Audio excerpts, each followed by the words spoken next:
McAfee Edge World। आज हम लोग डिफरेंशिएबिलिटी स्टार्ट करेंगे, ठीक है?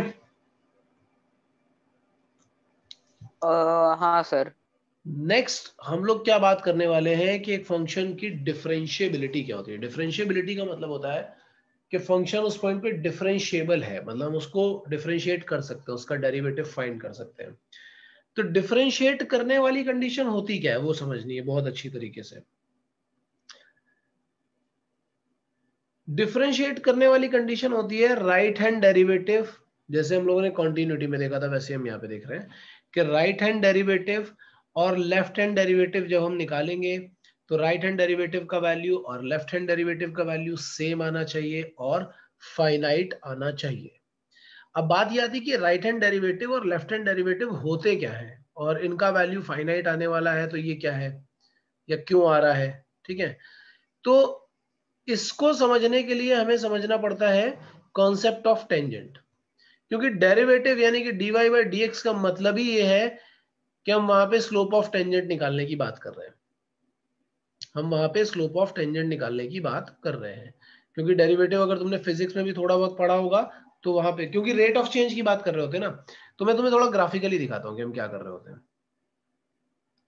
जैसे सपोज ये हमारे पास एक ग्राफ, ये कोई मैंने फंक्शन बना दिया यहाँ पे, suppose this is a function, it is something like this. हम क्या बोल रहे हैं कि रेट ऑफ चेंज निकालना है।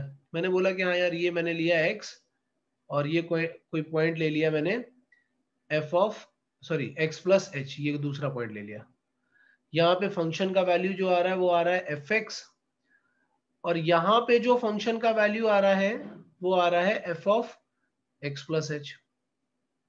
अगर मैं बोलूंगा रेट ऑफ चेंज क्या है, rate of change of y, ध्यान से सुनना, rate of change of y, जब भी dy बाई dx की बात होती है तब यही बात होती है, rate of change of y with respect to x। तो मैं बोलूंगा कि हाँ यार डेल्टा y निकालो, मतलब जो भी चेंज हुआ y में, और डेल्टा x निकालो और इसको डिवाइड कर दो। तुम बोलोगे हाँ यहाँ से सर हम लोग डेल्टा y निकालेंगे तो y का एक वैल्यू ये है fx plus h minus fx, and divide करेंगे किससे, जो भी इसमें चेंज हो रहा है यानी कि x plus h minus x। इसको कैंसिल कर दोगे तो क्या आ जाएगा f of x plus h minus fx। Physics में भी पढ़ा होंगे तुम लोगों ने, इस तरीके के चेंजेस कराए जाते थे कि ऐसा चेंज हुआ है, इसको एवरेज चेंज। हाँ सर। लेकिन अगर मैं बोलूंगा कि if h is tending to 0, then ये जो चेंज हो रहा है, ये जो चेंज हो रहा है ये कैसा हो जाएगा, ये इंस्टेंटेनियस चेंज हो जाएगा। अच्छा, इस मोमेंट पे अगर मैं इसको ज्योमेट्रिकली समझूं तो मैंने क्या निकाला है, ज्योमेट्रिकली समझूंगा तो मैंने निकाला रेट ऑफ चेंज, जो निकाला है that is the slope of chord. Chord कौन सा, ये ए बी जो कॉर्ड है, क्योंकि मैंने क्या निकाला है tan theta, that is delta y upon delta x. तो ये हमने एक्चुअल में निकाला तो tan थीटा ही है, लेकिन ये tan थीटा किसका है, this tan theta is the slope of chord A B. But जैसे ही मैं बोलता हूं कि when h is tending to 0, तो ये जो x प्लस h है वो एक्चुअल में कहां पे आ जाएगा, वो एकदम जस्ट यहां पे आ जाएगा, और ये b कहां पे आ जाएगा, ये b a की तरफ आ जाएगा। तो जब मैं बोलूंगा कि when h is tending to 0 then b is tending to a, b is tending to a मतलब b is the adjacent point of a। In that case जो कॉर्ड ए बी है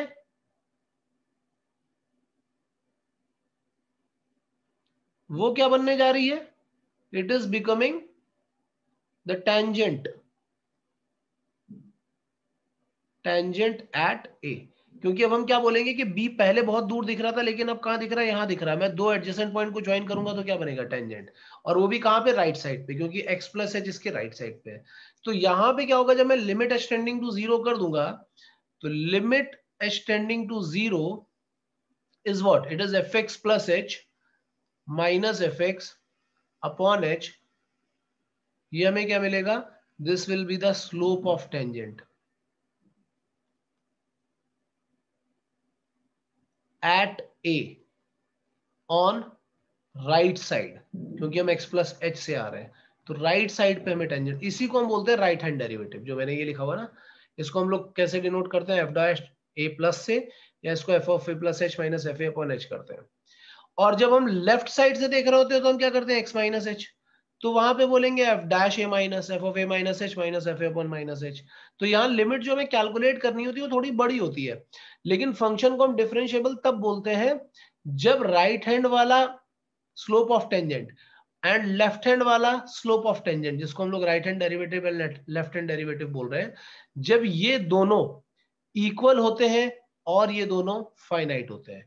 अ function F X is said to be differentiable at X equal to A जब right hand derivative left hand derivative equal हो और most importantly finite हो, क्योंकि tangent का slope infinite भी जा सकता है, टेंजेंट का स्लोप इनफाइनाइट भी जा सकता है, लेकिन हम क्या बोल रहे हैं कि जब फाइनाइट होगा तभी हम ये बोलेंगे कि डिफरेंशिएबल होगा। अगर फाइनाइट नहीं है या इक्वल नहीं है तो ये फिर नॉन डिफरेंशिएबल हो जाएगा। आई होप ये पॉइंट समझ में आ रहा होगा जो मैंने अभी बताया है। हाँ ठीक है, सो इसको एक बार नोट करो, फिर इसका एक एग्जांपल देखेंगे हम लोग। ठीक है, तो अभी हम लोग क्या करेंगे ना, इस पे एक वो देखते हैं क्वेश्चन। सिंपल सा क्वेश्चन करा रहा हूं, ज्यादा डिफिकल्ट नहीं है, बुकलेट का एग्जांपल एक।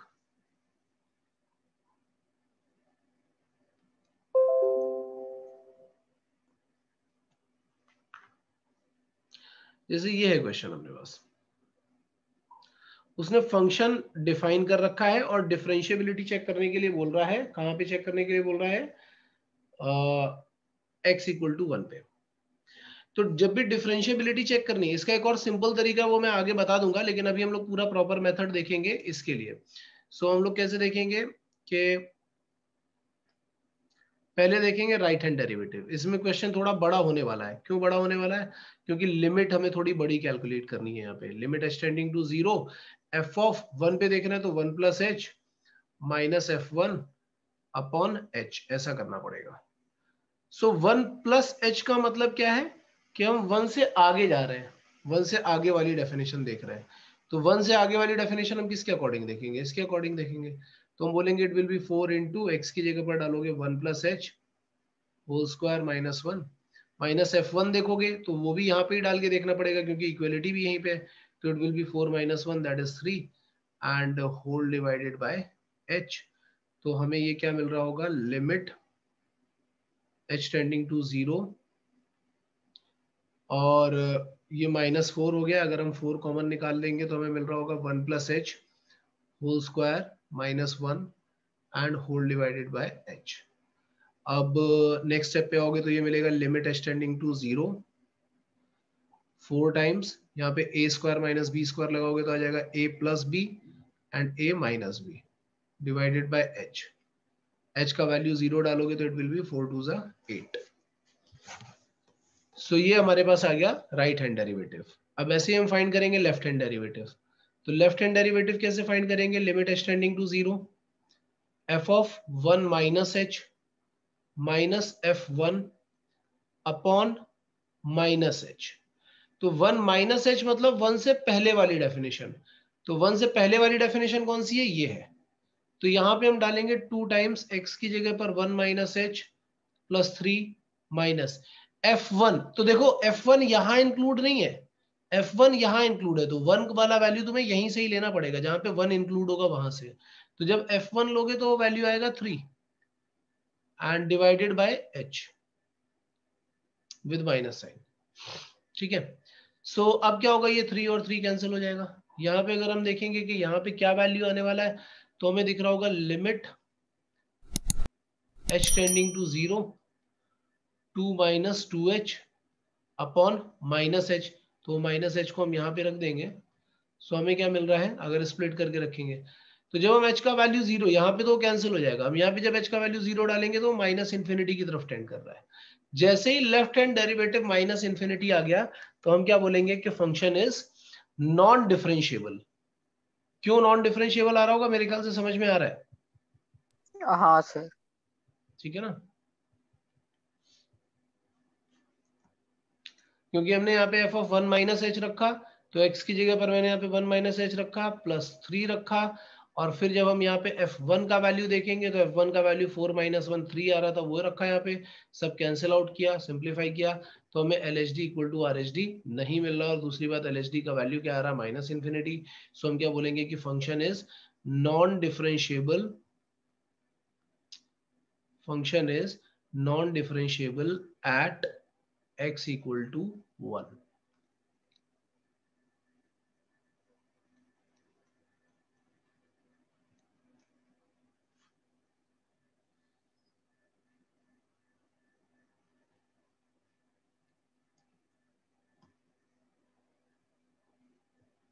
हाँ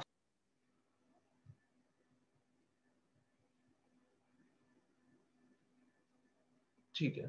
सो कुछ ऐसे ही केसेस आते हैं यार अपने पास जहां पे मैं इसका डिफरेंशिएबिलिटी या ये सब चीजें चेक करनी पड़ती हैं।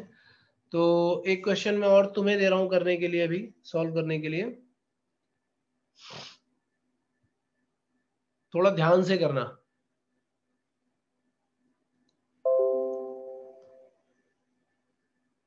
ये नोट कर लिया था ना ये वाला क्वेश्चन?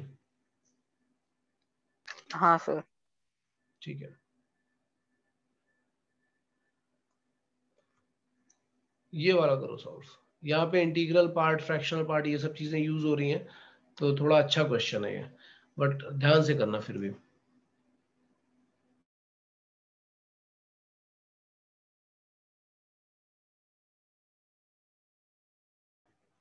हाँ यार प्रथमेश, हो गया सॉल्व?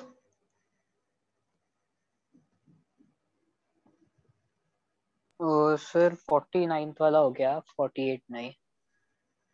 49th वाला हो गया है, 48 नहीं हुआ। ठीक है, 48 हाँ तो सर। चलो ठीक है, 48 भी देख लेते हैं। 49th वाला तो क्या आया 49th वाला answer? Sir non differentiable. Non differentiable, वही F X plus H minus F X upon H करके किया होगा तुमने। हाँ सर। सर आप उसका एक बार लिमिट्स बता सकते हो क्या, क्या आएगा राइट हैंड और लेफ्ट हैंड? वैसे मेरे ख्याल से एक साइड से निकालोगे तो ही हो जाएगा सॉल्व, वो तो। सर चलो मैं एक बता देता साइड हूँ, पे शायद से। हाँ सर। पहले 49th ही बता देता हूँ, फिर 48 पे जाएंगे। सो 49th में हम क्या बोलेंगे कि आर एच डी निकालते हैं, तो ये आएगा limit h tending to zero, F of x plus, तो जीरो प्लस, तो ये h sine inverse 1/h, sorry sine inverse 1/h minus F x, तो ये 0 अपॉन h।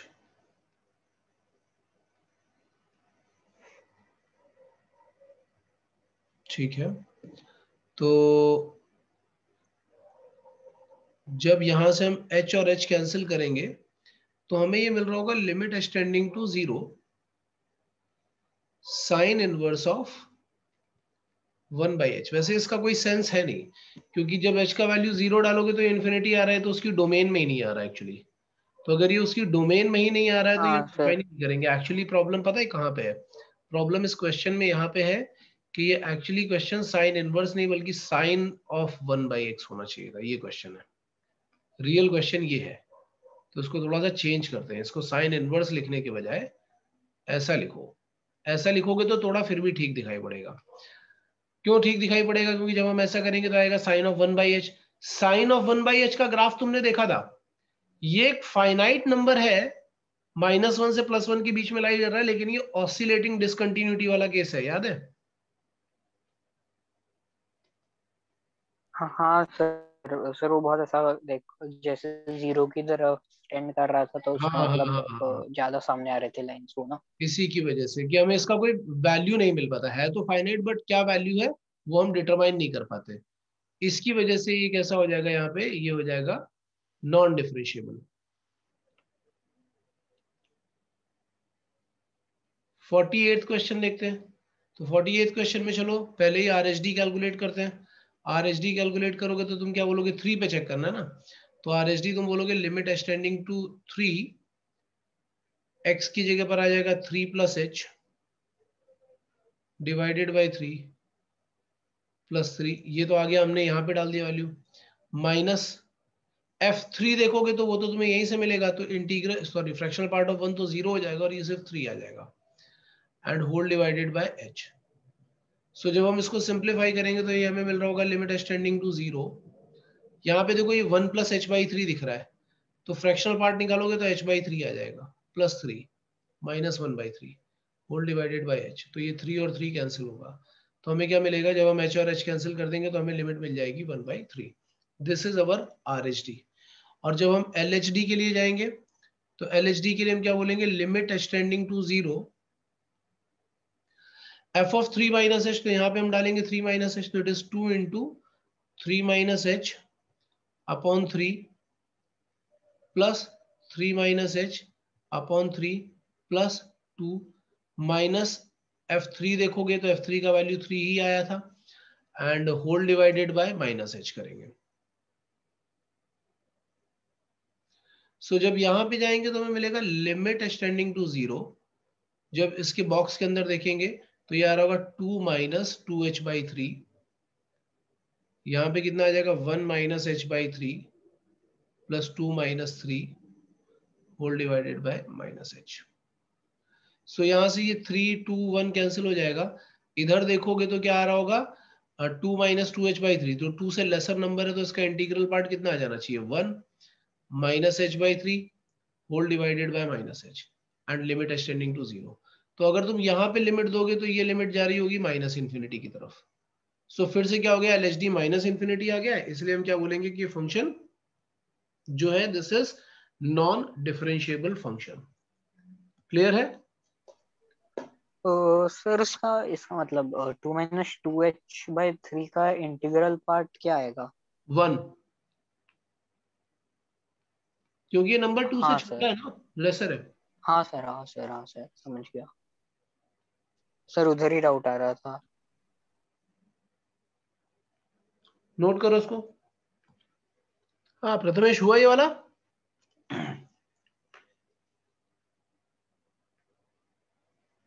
सर स्लोप आ गया कितना आया? सर, 1/3। नहीं, नहीं आना चाहिए था 1/3।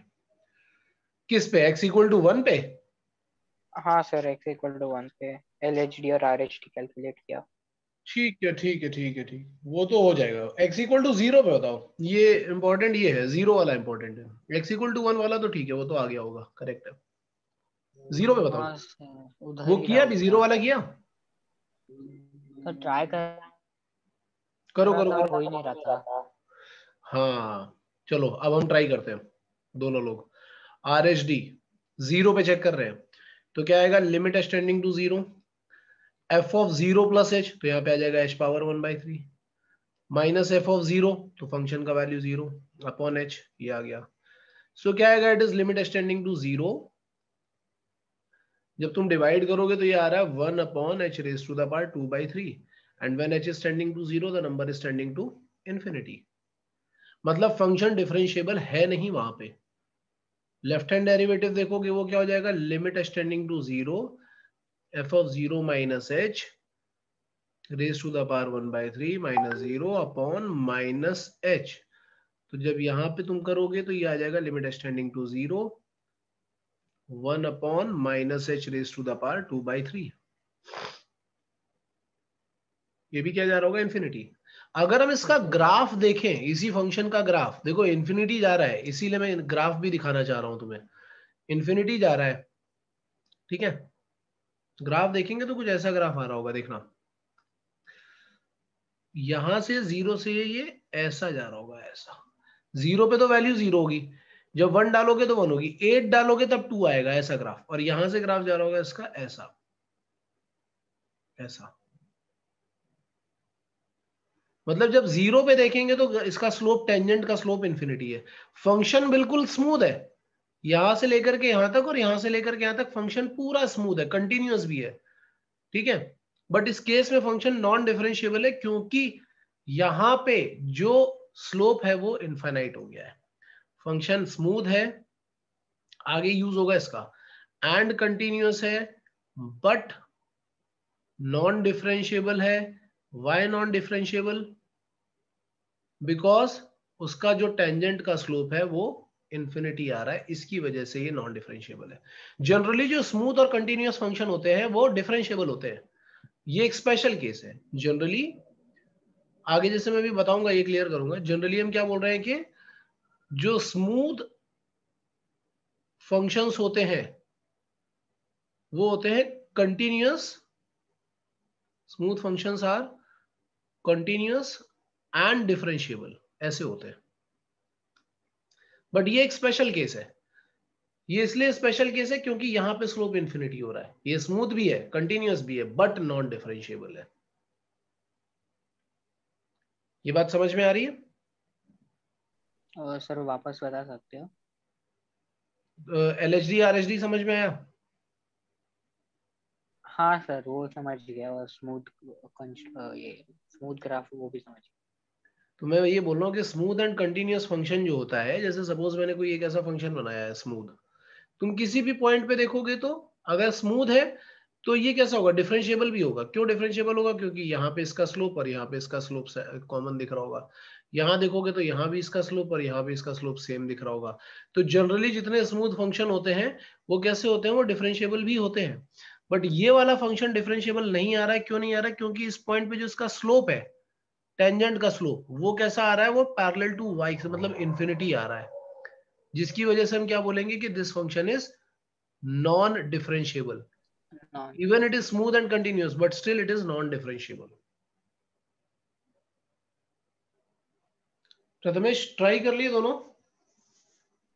हाँ सर, ट्राई कर लिए। कोई प्रॉब्लम किसी क्वेश्चन में? और सर एक्चुअली प्रॉब्लम इसमें सेकंड वाले में है। ठीक है, सेकंड वाले को देखते हैं हम लोग। ठीक है, सो x इक्वल टू 8 पे चेक करना है, आर एच डी चेक करते हैं। वैसे क्वेश्चन बिल्कुल ऑलमोस्ट सेम है। तो तुम बोलोगे limit extending to 0, 8 plus h minus 8, ये तो हो गया वो f of 8 plus h, minus f8 निकालोगे तो आ जाएगा 0 अपॉन h, यहां से कैंसिलेशन करोगे तो ये क्या आ रहा होगा, ये आएगा limit extending to 0, h raise to the power 2/3 upon h, that is 1 upon h raise to the power 1/3। बिल्कुल पुराने क्वेश्चन जैसे ही हो गया। और यहाँ पे भी टेंजेंट कैसा हो जाएगा, स्लोप हो जाएगा infinity. And in the same way जब हम LHD निकालने जाएंगे तो हम क्या बोलेंगे, हम बोलेंगे limit extending to 0, 8 minus h minus 8 raise to the power 2/3 minus f8 that is 0 upon minus h। तो जब यहां से ये 8 कैंसिल करोगे तो तुम्हारे पास आ रहा होगा limit extending to 0, 1 upon minus h raise to the power 1/3। इसको सिंप्लीफाई करोगे तो आ जाएगा माइनस इंफिनिटी। LHD RHD दोनों इनफाइनाइट आ रहे हैं, और दोनों इनफाइनाइट आने का मतलब क्या हो गया, एक भी इनफाइनाइट आ रहा है तो ही हम क्या बोल देंगे कि नॉन डिफरेंशिएबल है। हाँ सर। ठीक है, अब हमें सर, हमारे, हाँ बोलो बोलो बोलो। सर तो अगर नॉन डिफरेंशिएबल है तो फिर इसका टेंजेंट नहीं बनेगा ना? इसका टेंजेंट बनेगा, बट टेंजेंट कैसा बनेगा, इनफाइनाइट स्लोप वाला टेंजेंट बनेगा। क्योंकि हमने यहाँ हाँ पे सर। इनफाइनाइट स्लोप वाला टेंजेंट बना लिया है ना। दिखाता हूँ कैसा बनेगा टेंजेंट। टेंजेंट कुछ ऐसा बनेगा, देखो। अगर तुम फंक्शन को ध्यान से देखोगे तो ये x इक्वल टू 8 पे पूछ रहा है। अगर मैं यहाँ पे x इक्वल टू 8 डाल दूं तो x इक्वल टू 8 पे फंक्शन का वैल्यू क्या आ रहा है, 0। At x equal to 8 function का वैल्यू आ रहा है 0। ठीक है, हाँ सर। अगर तुम 8 पे देखोगे तो 0 आ रहा है, 9 पे देखोगे तो वैल्यू 1 आ रहा होगा, 9 पे देखोगे तो वैल्यू 1 आ रहा होगा, और वैल्यू ऐसे धीमे धीमे यहाँ इंक्रीज कर रहा है। और यहाँ पे टेंजेंट का स्लोप कैसा है, प्लस इंफिनिटी, ऐसा ग्राफ जा रहा है। और जब इस जगह पर देखोगे तो स्लोप कैसा है, कुछ ऐसा ग्राफ जा रहा है।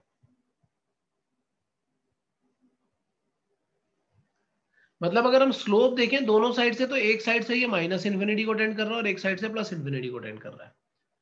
और ऐसा टेंड कर रहा है, इसी की वजह से हमारे पास फंक्शन कैसा है, नॉन डिफरेंशिएबल।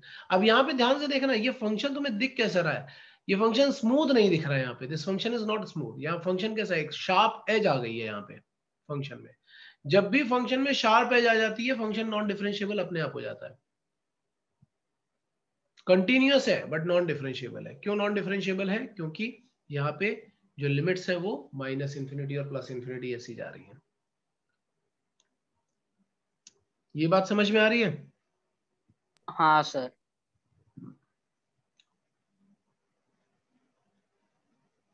ठीक है।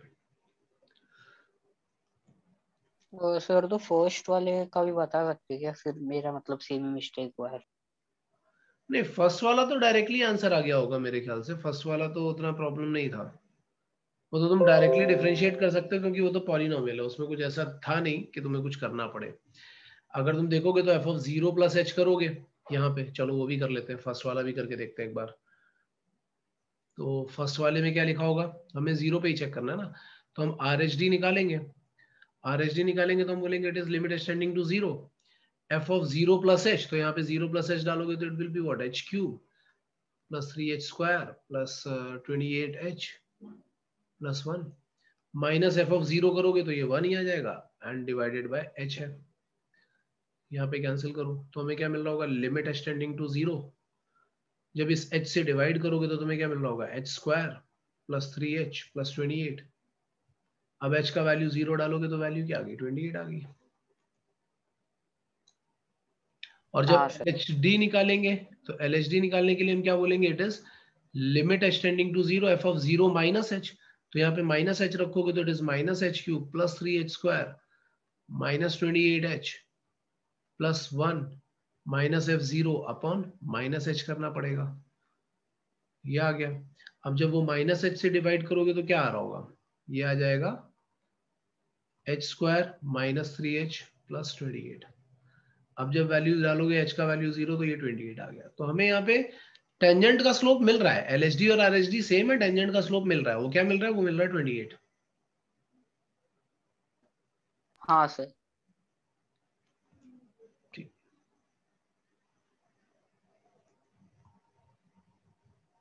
नोट करना है क्या ये? हाँ सर। ठीक है, नोट कर लो एक बार, नोट करो और बोलो, फिर आगे चलते सर हो गया।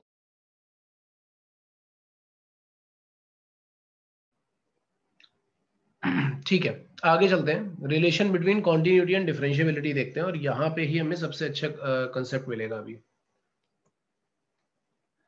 So now we are going for relation between continuity and differentiability।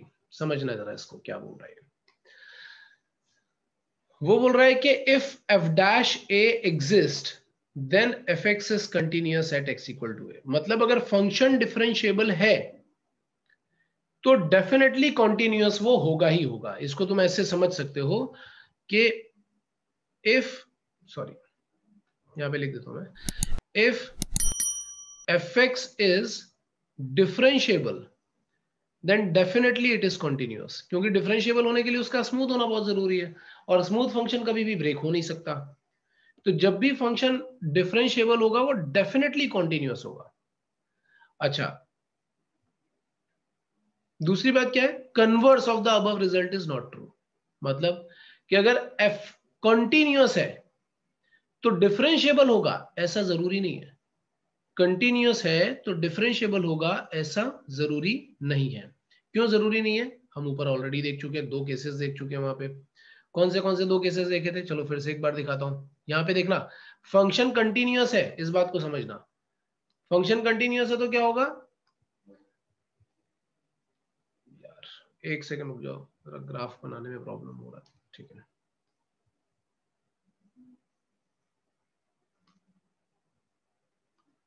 और कहीं डाउट आएगा तो पूछते जाना। फंक्शन हाँ सर। कंटिन्यूअस है, तो अगर फंक्शन कंटिन्यूअस है, इवन मुझे 3 केसेस बनाने चाहिए थे यहाँ पे।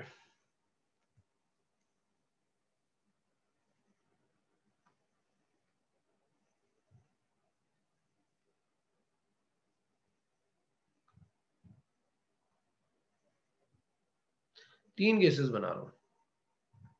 एक तो ये केस बना, फंक्शन कंटिन्यूअस है x इक्वल टू ए पे, अगर कंटिन्यूअस है, स्मूथ भी है, देखो यहाँ पे फंक्शन स्मूथ भी है, और अगर हम देखेंगे तो यहाँ पे मैं अलग कलर से दिखा देता हूँ, यहाँ पे टेंजेंट बनाओगे तो यहाँ पे ऐसी एक टेंजेंट बन रही है, ऐसे बनती जा रही है, यहाँ पे देखोगे तो ऐसे बनती जा रही है, LHD और RHD सेम है। यहाँ पे हमें कैसा दिख रहा है कि function is continuous and smooth and differentiable also, क्योंकि LHD और RHD दोनों इक्वल है। दूसरे केस में मैं बोल रहा हूं कि फंक्शन कंटिन्यूअस है, बट देखो यहां कंटिन्यूअस है फंक्शन, लेकिन जब हम RHD देख रहे हैं तो ये कुछ और वैल्यू ले रहा है, सपोज वैल्यू ले रहा है L, और जब हम LHD ले रहे हैं, LHD मतलब इधर टेंजेंट बना रहे हैं, तो ये कुछ और वैल्यू ले रहा है, ये वैल्यू ले रहा है M। मतलब ये वाला केस देख रहे हैं, fx is a function such that RHD is this and LHD is this। In this case अगर हम देखेंगे तो हमें L इक्वल टू M दिख रहा था, ये वाला था L और ये वाला था M, दोनों का LHD RHD इक्वल दिख रहा था, कंटिन्यूअस स्मूथ एंड डिफरेंशिएबल हो गया।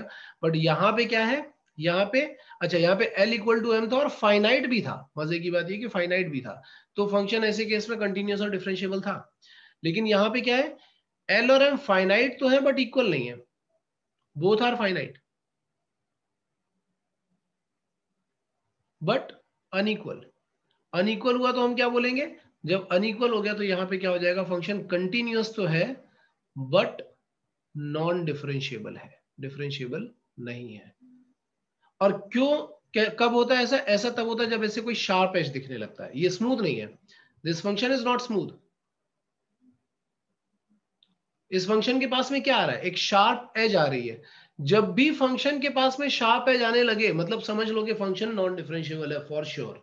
जब भी शार्प एज आने लगे फंक्शन नॉन डिफरेंशिएबल है फॉर श्योर। हाँ सर। ठीक है, अब तीसरा पॉइंट, मैं इसी पॉइंट पे चेक कर रहा हूं, ऐसा कुछ बना लेता हूं जैसे मैंने पहले ग्राफ बनाए थे कि यहां से ये ग्राफ ऐसा जा रहा है और यहां से ये ग्राफ ऐसा जा रहा है। इस पॉइंट पे अगर तुम देखोगे तो ये जो L है मतलब कि जो राइट हैंड लिमिट है वो भी इंफिनिटी की तरफ जा रही है और जो M है वो भी इंफिनिटी की तरफ जा रही है। ठीक है, जब L और M दोनों इंफिनिटी की तरफ जा रहे हैं, फंक्शन तुम्हें कैसा दिख रहा है, इस केस में तुम्हें फंक्शन में L और M दोनों इंफिनिटी दिख रहे हैं। फंक्शन स्मूथ तो है और कॉन्टिन्यूअस भी है, कॉन्टिन्यूअस है एंड स्मूथ है बट नॉन डिफरेंशिएबल है। तो हम लोग क्या बोलते हैं कि जब शार्प एज दिख रहा है तब तो डेफिनेटली नॉन डिफरेंशिएबल है, लेकिन जब स्मूथ दिखाई पड़ रहा है तो स्मूथ में भी हमें चेक करना पड़ता है कि कहीं उसकी लिमिट्स इंफिनिटी की तरफ तो नहीं जा रही है, LHD RHD। अगर LHD RHD इंफिनिटी की तरफ जा रही है तो स्मूथ होने के बाद भी वो नॉन डिफरेंशिएबल हो जाएगा, और अगर वो फाइनाइट है और इक्वल है तो वो डिफरेंशिएबल ही रहने वाला है। तो मैंने क्या बोला था कि अगर फंक्शन डिफरेंशिएबल है तो कॉन्टिन्यूअस होगा, लेकिन अगर फंक्शन कॉन्टिन्यूअस है तो ऐसा जरूरी नहीं कि डिफरेंशिएबल हो। फंक्शन कंटिन्यूअस तो है, डिफरेंशिएबल भी है। यहाँ फंक्शन कंटिन्यूअस है बट डिफरेंशिएबल नहीं है, यहाँ फंक्शन कंटिन्यूअस है बट डिफरेंशिएबल नहीं है। आई होप ये चीज समझ में आई होगी। हाँ सर। ठीक है, इसको नोट करो एक बार।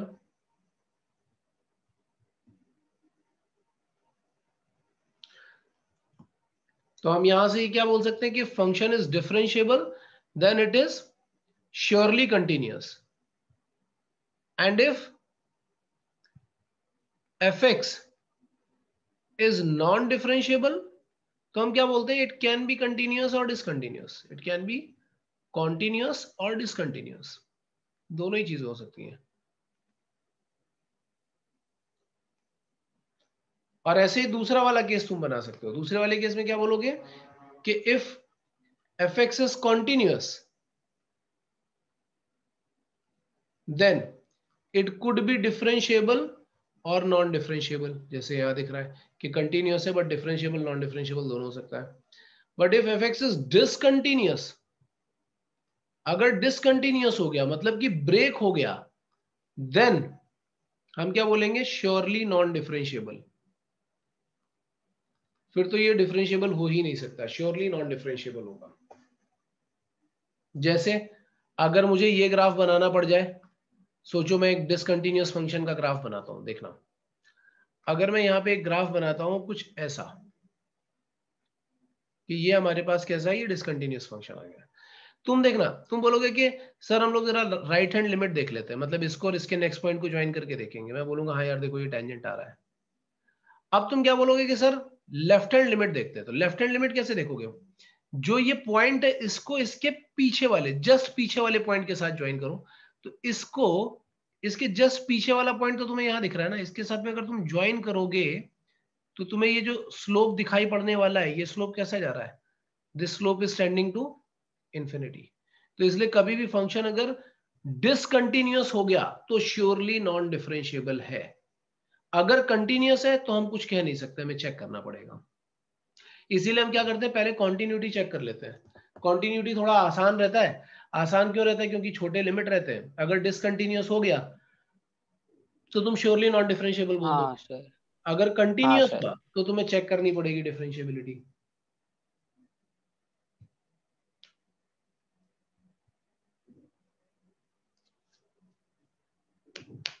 आई होप ये सब समझ में आया होगा जो भी कुछ मैंने बताया यहाँ तक। हाँ सर, बात समझ गया।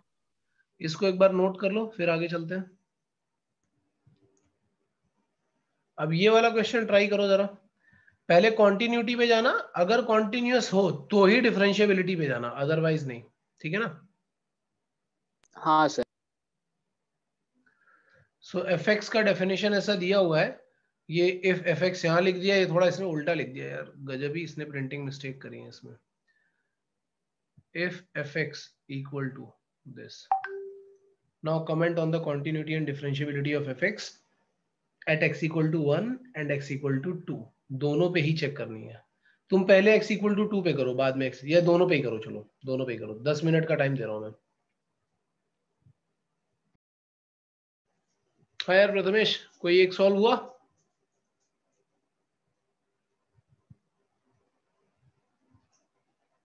Sir x is equal to 2 पे कर रहा हूँ।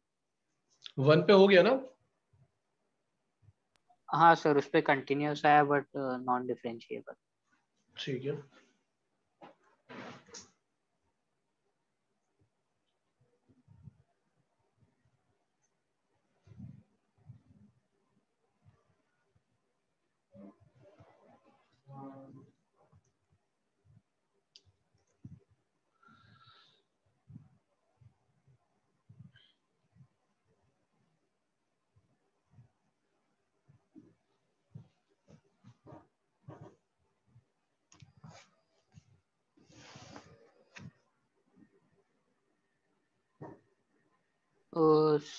सर x इक्वल टू 2 पे शायद से डिसकंटिन्यूस है। x इक्वल टू 2 पे शायद से डिसकंटिन्यूअस है। क्या आ रहा है, लेफ्ट हैंड लिमिट और राइट हैंड लिमिट क्या आ रही है बताओ? सर ये लेफ्ट हैंड वाले पे 1 प्लस पाई प्लस साइन 2 आ रहा है। ठीक है, राइट हैंड पे आ रहा होगा वो तो। अच्छा हाँ sir, sorry sir. Sir left hand पे मतलब एग्जैक्ट वैल्यू नहीं आई बट अलग आ रहा है इससे। पाई प्लस 5 आना चाहिए, पाई प्लस 5। Pi plus 5। एक मिनट सर, देखता हूँ।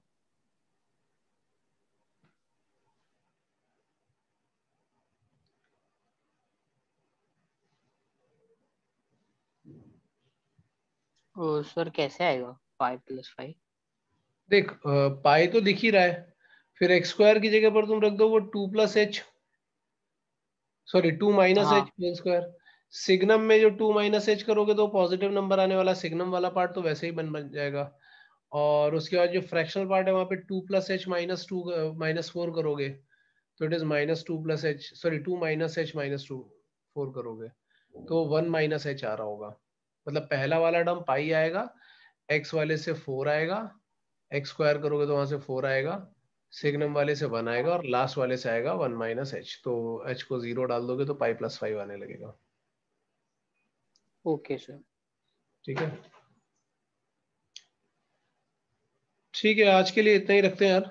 तुम डीपीटी नंबर 4 अटेम्प्ट करके अभी मुझे मार्क्स सेंड कर दो अपने। ठीक है। Okay sir. Okay sir, thank you sir. Okay.